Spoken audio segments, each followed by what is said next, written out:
Separate state Bodoland मुंनि नामाकरण होनानै एबसुनि दैदेननायाव गिलु बालु आन्दलन जाबोदों। जार फलत 1993 सनाव भारत सरकार, आसाम सरकार आरो एबसुजों लोगोसे बर'नि माहारियारि आफादफोर बिसोरजों सावरायलायनानै BAC बड'लेण्ड अट'नमास काउन्सिल राजनैतिक बेबस्थापना मोनसे बेंखनथायनि बेबस्था जादों। दिनैनि दिनाव जोङो बेखौ रोखा बुंनो हायो 1967 सनाव प्रथम PTCA जोनोम होनानै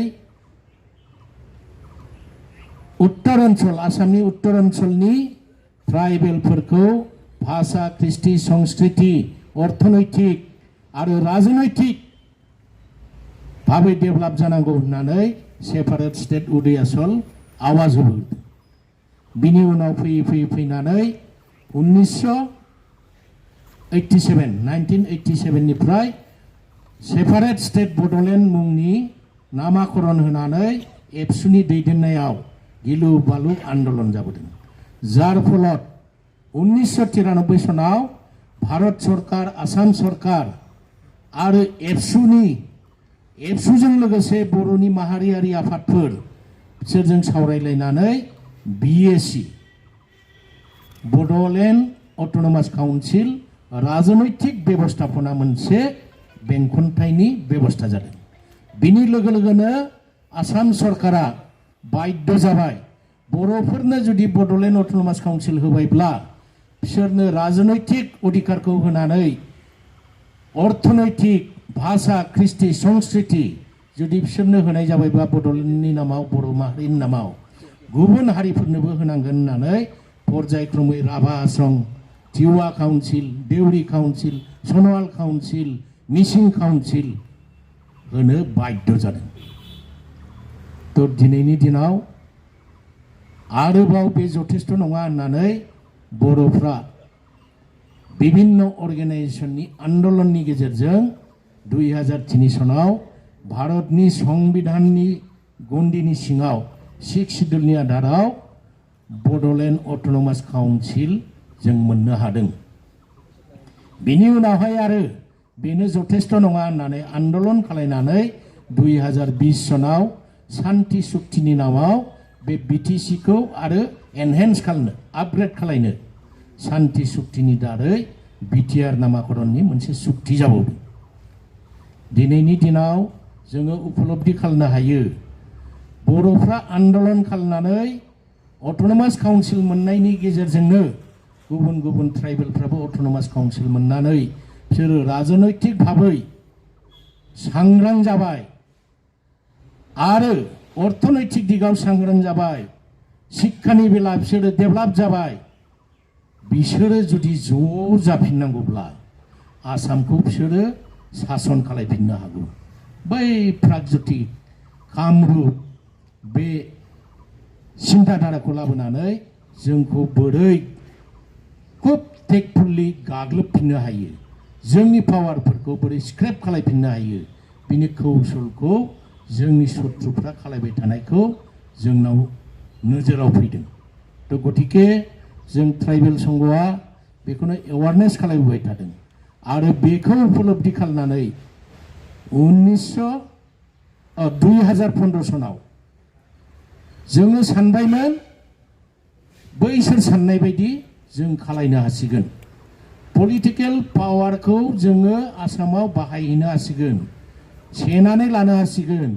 जों नङाबानो आसाम गभर्नमेन्टनो दानो हायि बे शक्तिखौ जोङो खालामनो हासिगोन होननानै ट्राइबेल संघआ अर्गेनाइज खालामनानै जेसेबां काउन्सिल दङ गासैबो काउन्सिलनि चिफफोरखौ लानानै मोनसे कमन पलिटिकेल पार्टी दानानै होदोंमोन।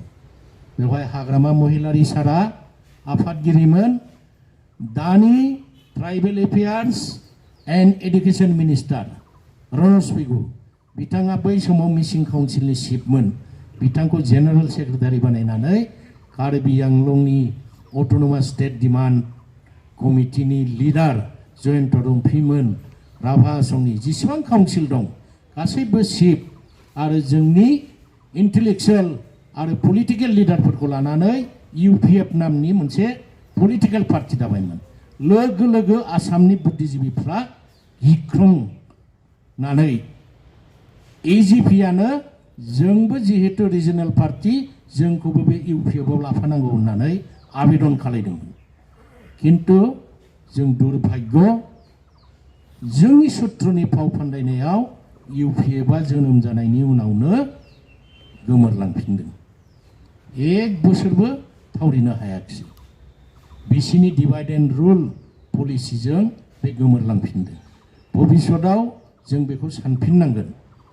मानो होननानै बुङोब्ला नैबे कनस्टिटिउसनेलि जोङो 6 सिडुलनि आधाराव बड'लेण्ड मोननायखौ जोंनि सुथ्रुफ्रा दासिमबो सहजै लायाखै।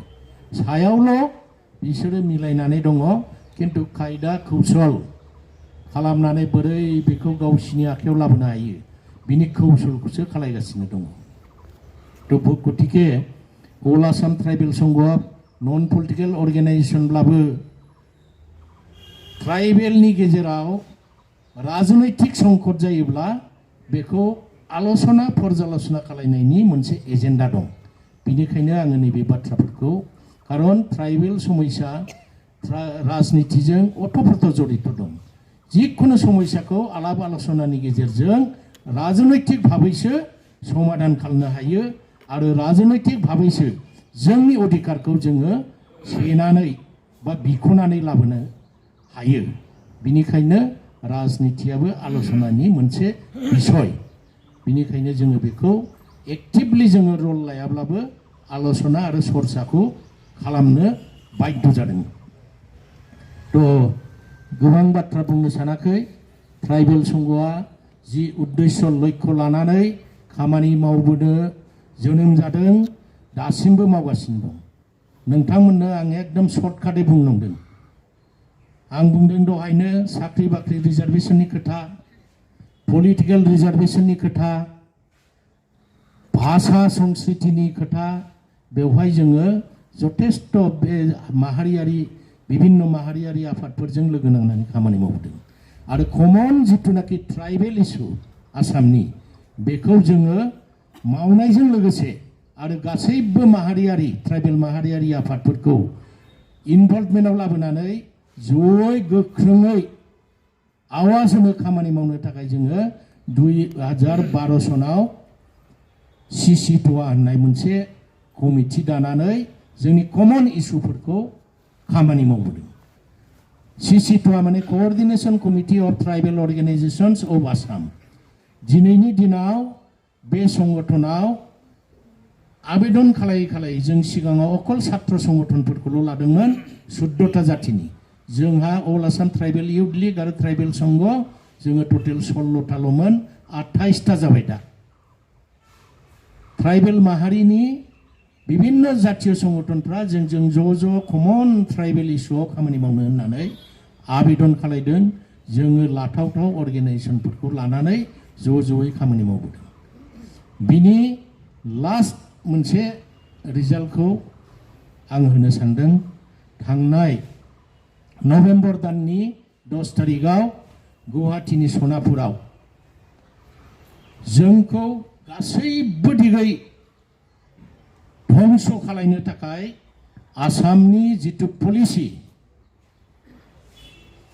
बृहत संख्यक आरो शिक्षाय दीक्षाय अर्थनैतिक दिगै बहुत एडभान्स जनगोष्ठी राजबंशी, मरान, मटक, चुटिया, टाई, आहम आरो साहा बागानियाफोरखौ आदिबासी हिसाबै गासैखौबो लानानै 6टा जनगोष्ठीखौ ST खालायनानै जोंजों समान बिसोरनोबो अधिकारखौ होनो नागिरनायनि बिरुद्धि जोङो बे 28टा संगठना सनापुराव जेब्लानाखि 1 लाखनिबो बारासिन सुबुं गौमा देखायनानै आवाज होबाय एकबारैनो गोख्रों भाबै।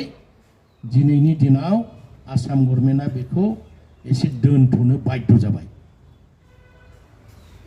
किन्तु साइलेन्टसो जादों। बे प्रक्रियाया जोबाखै। जोङो दाबि खालायदों 2019 सनाव राज्य सभायाव जितु बिल हिसाबै इन्ट्रडिउस जानानै दङ राज्य सभायाव बिल लाबोनानै बेखौ बातिल खालामनांगौ होननानै नङाबा जोंखौ बिदिनो खायदा कौशलै मालाबा जोंनि दुर्बलखौ नुनानै जुदि बिल हिसाबै लाबोनानै बेखौ पास खालामनांगौब्ला नैबे बृहत संख्यानि आरो अतिकै आगबरा बे श्रेणिया जुदि जों लेखिया एसटि जानांगौब्ला जोङो टटेलि जों दा जिखिनि सुबिदा मोननानै डेभेलप जानो नागिरदों बेखौ बिसोर सेनानै लाजोबदों खुब कौशलगत भाबै जोंखौ सेस खालामनो नागिरदों होननाया बेनो पलिसिया बिसोरो बुंदों दा खायदायै कौशलै एक्जिस्टिं ट्राइबेलफ्रा खुनु खहा जायालाबानो मोनसे फर्मुला बानायनांगौ किन्तु भारतनि संबिधानाव खुनु मोनसे फर्मुला गैया खुनु प्रभिजन गैया 6टा जनगोष्ठीखौ आसामाव ट्राइबेल बानायनानै एक्जिस्टिंखौ खहा जायालाबानो ट्राइबेल बानायनो हानाय बिथांमोना फर्मुलाखौ होदों किन्तु बे खुनु माबा नङा बियो गनायथाव नङा दिनैनि दिनाव नोंथांमोननो बारे बारे जोङो फोरमायबोदों बेखौ मिथिखागौ 1996 सनाव जेला अकल राजबंशीखौ खालायदोंमोन जोंहा बेसेबां खहा जादों बेखौ जोङो मिडिया मेल मिटिं फोरमायबोबाय थाबाय नोंथांमोना मिथिखागौ खारन ट्राइबेल संघनि नोंथांमोना साफा साफा लिडार